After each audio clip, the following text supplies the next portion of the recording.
My religious parents disowned me for being queer, so my brother faked my reconversion on social media. Boom, we love a good finsta. We love a good fakening. Let's go. I'm straight now. I heard the word of God. He said, be straight, dude. Okay, I'm going to make this quick, but there's a lot, and I am freaking the F out. I grew up Jehovah's Witness. If you don't know what Jehovah's Witnesses are, they are extremely conservative to an insane degree. I wasn't even allowed to read Harry Potter, if that makes sense. And my parents were not lax or exceptions for my children type, extremely devoted people, and I'm a lover of men. By the way, this comes from Oh Jesus OF No, and if you want to submit your own stories, please go to r/OK Storytime. When I was 16, I was outed horribly by my sister who found some G and the LGBT corn that I didn't delete from my computer history. My family, of course, flipped out and demanded I either seek conversion therapy or get out. Luckily for me, my aunt had also defected from the church, so I was able to move in with her far away. My parents and sister immediately wanted nothing to do with me. But my brother was 6. He was too young to really grasp what was going on and had no phone or social media or anything. So I couldn't contact him. I honestly just assumed he drank the same End is 9 Kool-Aid and never sought him out. Early this year, I got a message from him on Facebook. It was a gigantic apology for not saying goodbye properly. What are your thoughts about the Kool-Aid? Don't drink the Kool-Aid. It's never a good idea to drink the Kool-Aid unless it's some Kool-Aid you've done a lot of research on. You've come to the conclusion that you would like to drink Kool-Aid by yourself. Don't let someone else convince you that their Kool-Aid is made for you. He was 6 and that he really wanted me back in his life. Clicking through his profile, I didn't see any Jehovah's Witness proselytizing like my sister's, just pics of him and his friends being normal teenagers. I was beyond happy. I messaged him back. We FaceTime, cried, caught me up a little bit on his life, and I caught him a little on mine. And from there, we started texting regularly. I am very, very happy about all of this, and he was still living under my parents' roof and was still heavy in the Jehovah's Witness culture. I'm very, very happy about all this, and he was still living under my parents' roof and was still heavy in Jehovah's Witness culture. I was nervous about this. He always reaffirmed that he only called/texted when he wasn't in the house or around other Jehovah's Witnesses, and reaffirmed that he thought the church was awful. Last week, something weird happened. I got an email from my mother. It was a picture from a recent Dell's trip she had taken with my family and another Jehovah's Witness family. Years of no contact, then this, what the F? I spent days talking this out with my friends before it occurred to me that my brother might have something to do with it. I brought up the email to my brother when I called him yesterday, barely hinting at my suspicion at all, and he unloaded. He had been lying to my parents. He said that I contacted him apologizing and was desperate to get back in contact with the witnesses again, but he was too ashamed. But the punter, he made a fake Instagram account to show them. He plucked all the G-rated pictures from my various social media accounts and filed it in with captions about how devoted I am, how happy I am to refound God's light, etc. He take pictures of me and my best friends, Julie, and added captions like the love of my life, the bride-to-be, etc. Like, holy crap, that's funny. He seemed already remorseful of this poly, but he was too deep in it now to stop. Now he didn't say as much, but the obvious implication there is that he thought he could get my family back together. But this isn't a effing sitcom or the birdcage. He's catfishing his very emotionally unstable and religious skeptical parents into thinking their G and LGBT outcast son was reconverting. I have no intentions of being in their life ever again, but I'd like to remain in my brother's life, and I don't want this incident to scare him off or sever the small bits of contact we have now. So what do? I will not be contacting my parents, nor will I pretend to be straight. Obviously, I need him to tell him to close the account and stop talking about them to me, but what if something happens? We got a freaking update. That comment didn't have anything to do with OP. Oh, wow. I mean, that's crazy. I think that the way forward is always going to be the level-headed, just hey, I need to talk to you. Just have the hard conversation. Yeah. Say what needs to be said. Say how you feel. Speak your truth. Speak your reality. Make it clear. You're like, I don't want to cut you off. I'm not trying to cut you off. I'm not even threatening to cut you off. I'm just telling you that I don't want to have to think about these people in my life. Yeah. And I want you in my life, my brother. but our parents did me real dirty, so I don't really want to have to talk about them with you. And I'm sorry if you are coming to me for support, but you're going to have to, for me, find it somewhere else because it's too much. Too much. He can either understand that and accept it or not. Yeah.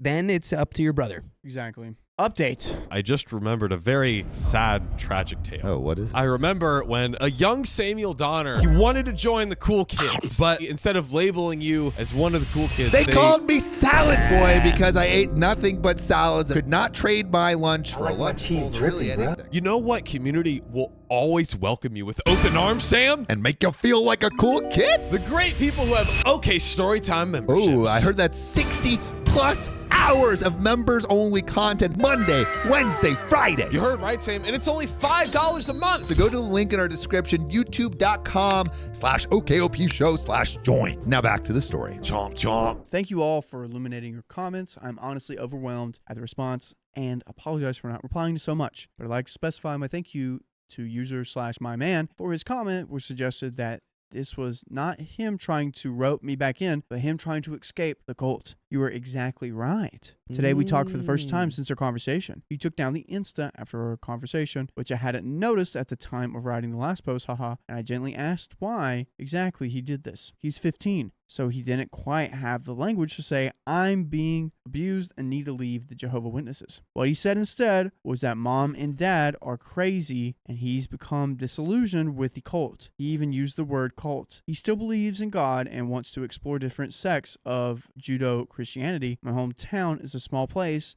in the Midwest, and everyone knows who the Jehovah's Witnesses are. They're like those people. I really just quickly have to say that I know that I'm not ragging on you for saying Judo-Christianity. What did I say that? Judeo-Christianity. Judeo-Christianity. However, judo is a martial art. Yeah, I know And that. thinking of Judo-Christianity, it's pretty hardcore. Would be pretty hardcore. Like if Jesus did judo. He already knew how. Because judo is the martial arts where you just fight people's clothes.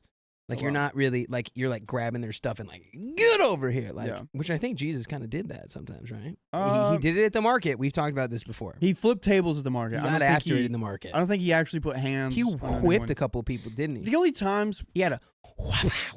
he didn't. I think he did out of scaring. I don't think he actually hit anyone. Oh, it was like just like in the air. Yeah, Like get out of here, type stuff. But every time he touched someone, he healed them either from blindness or like put the ear back on. So he couldn't covertly go to another service without someone recognizing him and getting back to my parents. His motive was pretty much what my man said. He said he wants to visit, hang out, and explore the religions around Chicago. But the only way my parents would allow him to leave town is if they knew exactly where he was, who he was with the whole time, etc. So in his head, propping me up as converted was the only way to make this happen. I told him I was completely uncomfortable with that and that my relationship with his parents are over. He apologized and pretty much already knew the logistical problems. I think this was a very maturing ordeal for him. I established myself as a lifeline. I told him that if it ever gets too much, I will pay for his train ticket and he can stay with me for as long as he likes, even moving in for the remainder of high school. And I mean that. I have enough space and my aunt will help with the childcare / extra expenses. He seemed apprehensive, but the thought's out there and he now seems comfortable enough to vent about the church / my parents and my crazy butt sister directly. As for my parents, I just told him to cold turkey stop talking about me. If they ask, and this was when suggested by Julie, my bride-to-be, he will tell them that I might have refounded Christianity, but I have no intentions to return to the Watchtower and that he stopped talking to me. Leaving Jehovah's Witnesses for any reasons is grounds for excommunication, and I put my actual Insta on private in case they go looking. They might think I'm not G in the LGBT, might now have the silver of hope that I'll return to them, but that's honestly not my effing problem. And what's your effing problem is if you go to our freaking podcast on your favorite podcast platform, search OK Storytime, and there you will find stories that are crazy, just like this. Right. Just go over there. We got plenty waiting for you. What, do you have a problem with us? Yeah.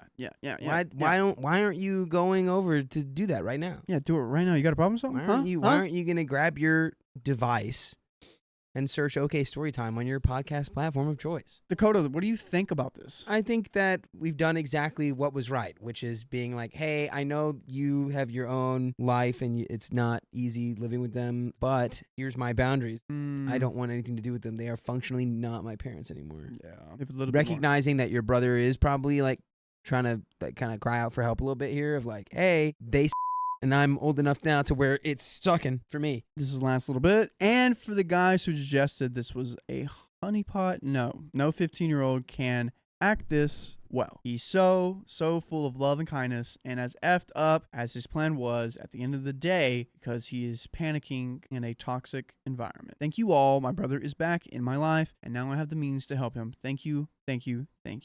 And that is the end of the story. Wow. Dang, that worked out pretty well. Well, not really well. The brother's still figuring it out. He should be good soon, but I'm glad he didn't scare the brother away. Yeah, that I feel like that was and OP's the 25. correct response there. You set your boundaries, you set your intentions. You let him know where you were at. That's all we can do, you know?